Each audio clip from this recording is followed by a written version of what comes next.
14 horas con 4 minutos, 2 de la tarde, 4 minutos. Ya tenemos a nuestro invitado esta tarde, el doctor Wenceslao Martín, especialista en hidrogeología. ¿Cómo está, mi querido doctor Wenceslao Martín? Luis Varela le da la más cordial bienvenida. Buenas tardes a través de Radio Sucre para Ecuador y el mundo. Buenas tardes.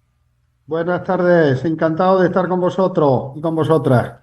Lo hemos llamado, mi querido doctor, justamente para conocer una explicación, una lectura técnica en torno a este importante elemento importante de la vida misma, de la vida humana, el agua.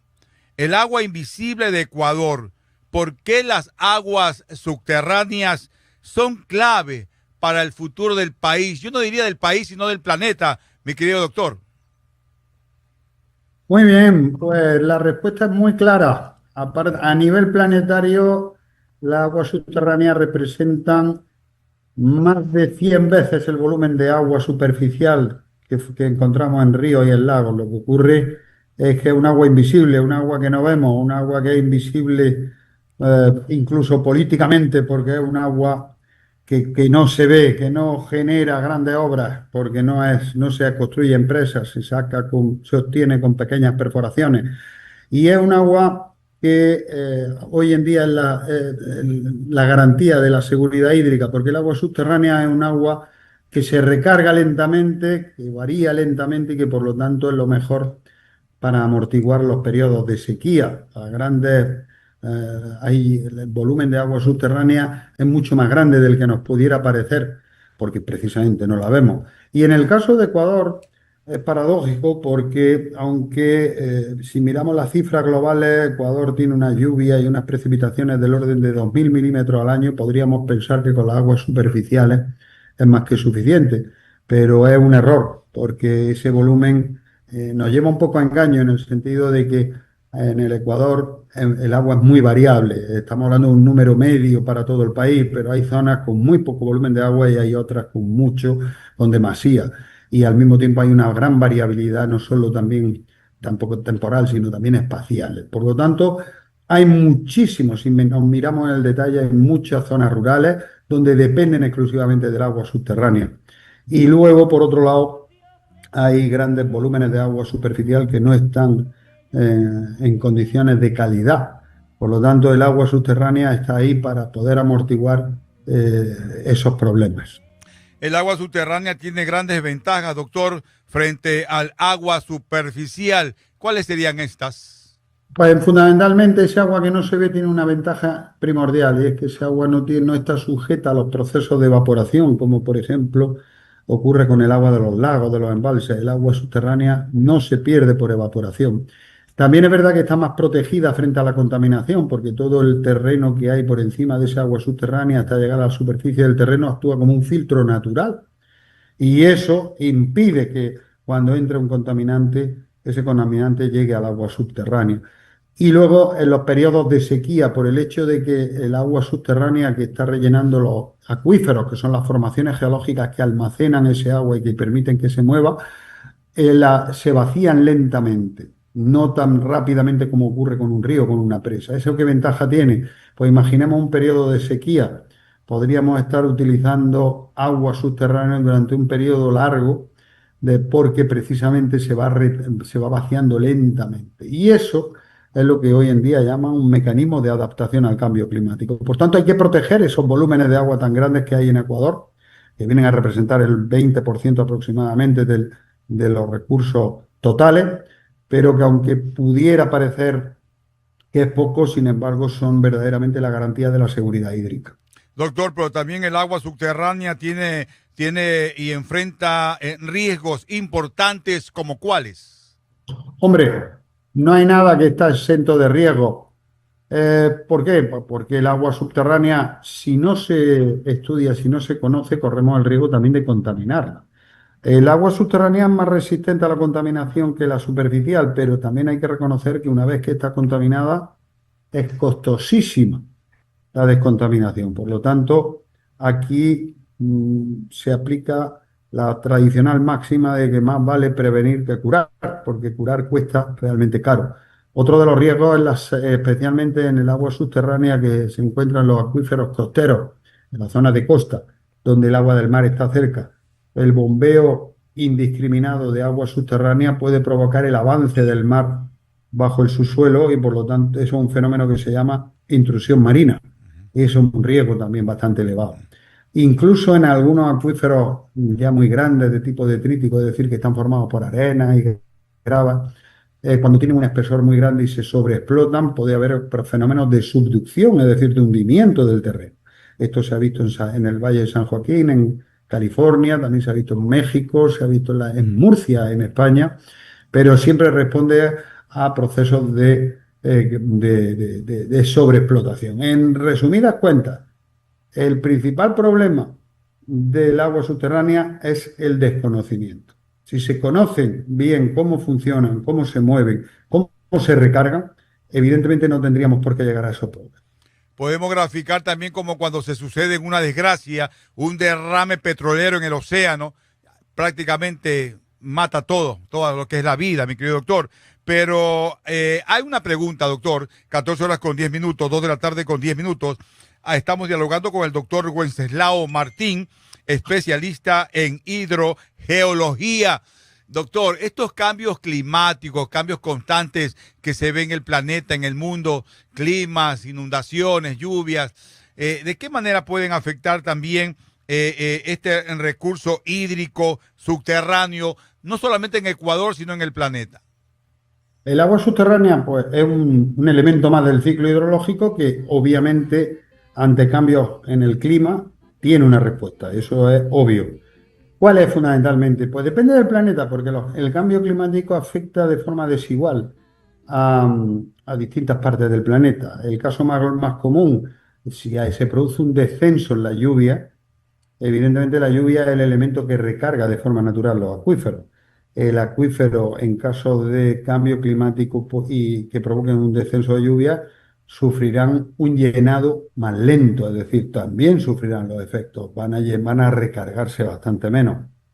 En otras zonas, sin embargo, como se ha visto en algunas zonas del Sahel, en África, en donde se está produciendo, el cambio climático está produciendo un aumento de las precipitaciones. Precisamente en esta zona es al contrario, se van a recargar. De hecho, hay todo un fenómeno en la zona del Sahel africano, que me refiero a Mali, Níger, Mauritania, donde se está hablando de un verdadero reverdecimiento del Sáhara, como consecuencia de un aumento de la pluviometría y donde las aguas subterráneas se verían favorecidas.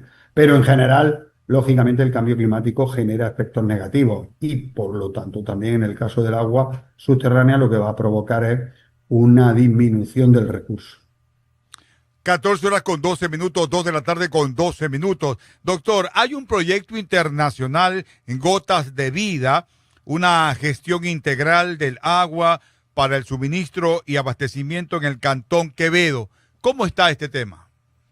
Bueno, ahora desde Granada, de la Universidad de Granada, estamos evaluando la posibilidad de participar en un proyecto que está relacionado con la gestión y la exploración del agua subterránea en el sector de Quevedo. Ahora mismo estamos en una fase incipiente de diagnóstico y de evaluación de cómo podemos abordar el estudio, porque en la zona de Quevedo hay mucha agua, efectivamente, pero no hay tanta agua disponible por culpa de procesos de contaminación. Ahora estamos en esa fase previa en la que, como digo yo, cuando queremos proteger algo hay que conocerlo. Pues ahora estamos en esa fase de diagnóstico, de conocer qué volumen de agua subterránea, qué tipo de rocas forman los acuíferos, qué cantidad de puntos de agua, vamos, básicamente me refiero a los pozos, y qué características tienen. Ahora estamos en esa fase. El horizonte máximo sería, hombre, que eso sería la condición ideal, sería llegar a una mejora del conocimiento hidrogeológico y por tanto una mejora de la gestión del agua subterránea en Quevedo. Además, si tenemos suerte y obtenemos los fondos suficientes como para poder desarrollar un proyecto piloto, evidentemente si los resultados son buenos, serían extrapolables a otros sectores. 14 con 14 minutos, 2 de la tarde con 14 minutos. Doctor, ¿hasta qué punto la minería ilegal puede destruir estos recursos hídricos subterráneos en nuestro país, en Ecuador? Bueno, la minería ilegal. ¿Cuál es el problema de la minería? La minería, bueno, si es una minería subterránea profunda, tiene que eliminar el agua subterránea, porque si no, no pueden trabajar en las minas. Eso sería hay que hacer un drenaje de minas. Pero yo entiendo más que esa minería ilegal por el hecho de que no se realiza una gestión de los residuos mineros. El problema fundamental es la contaminación por metales pesados y por elementos propios de la minería. Eso sería es un fenómeno bien conocido, la contaminación por desechos mineros. Doctor, su mensaje final a los organismos que tienen que en su poder el control para que estas aguas o estos recursos hídricos subterráneos en el planeta puedan ser conservados para la humanidad, porque no sabemos cómo vaya a reaccionar la naturaleza de aquí en un corto o mediano plazo, en un largo plazo, doctor. ¿Cuál sería su mensaje? El mensaje está claro. Para proteger hay que conocer, por lo tanto hay que invertir en conocimiento. Hay que mejorar el conocimiento de nuestras aguas subterráneas. Y con ese conocimiento hay que obtener directrices de trabajo. Es un problema también de gobernanza.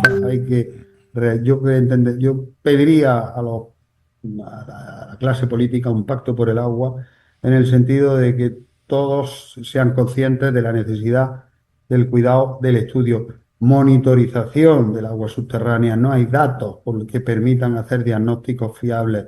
Hay que conocer, hay que estudiar y hay que formar. Yo siempre he dicho que no solo en las universidades, sino también en los ámbitos municipales, en las empresas de abastecimiento, hay que realizar formación permanente en materia de agua subterránea. ¿Usted tienen algunas estadísticas, cifras, ubicaciones, un mapeo de aguas subterráneas acá en Ecuador, especialmente en la provincia de Los Ríos, doctor? Hemos visto que, bueno, a ver, a nivel de formación en la materia de agua subterránea, Ecuador queda un poco a la zaga de los países de su entorno, donde lo que hemos visto es que la hidrogeología como materia, la protección del agua subterránea, no está tan normalizada dentro de las distintas carreras como ingeniería ambiental, ingeniería civil, como en otros países del entorno.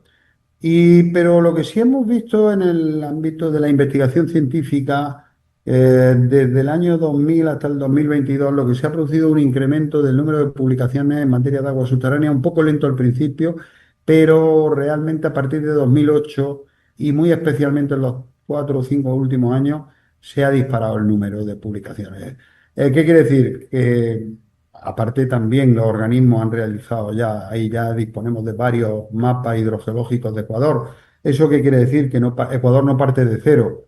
Ahora mismo Ecuador tiene ya un trabajo, un recorrido importante. Lo que hay que hacer es fundamentalmente continuarlo, es decir, mantener líneas prioritarias. Esto es un deber de la Administración en materia de agua, es decir, financiar proyectos a universidades y a organismos de investigación en materia de agua subterránea que prioricen la agua como elemento de investigación y luego, sobre todo, gestión, entendiendo por gestión el manejo racional del agua subterránea, tanto en lo que se refiere a la cantidad como en la calidad. Perfecto, mi querido doctor Wenceslao Martín, especialista en hidrogeología. Gracias por todos esos importantes conceptos científicos. Gracias por aportar con su granito de arena desde el punto de vista científico en este importante tema que es el agua que es vida. Gracias, doctor. En cualquier otro momento lo estamos contactando. Un abrazo. Muy bien. A vosotros por dar voz también y por participar como elementos de sensibilización, que es muy importante, la sensibilización ante el público. Pues encantado de nuevo y buenas tardes. Un abrazo. 14:18. Vamos a la pausa y volvemos.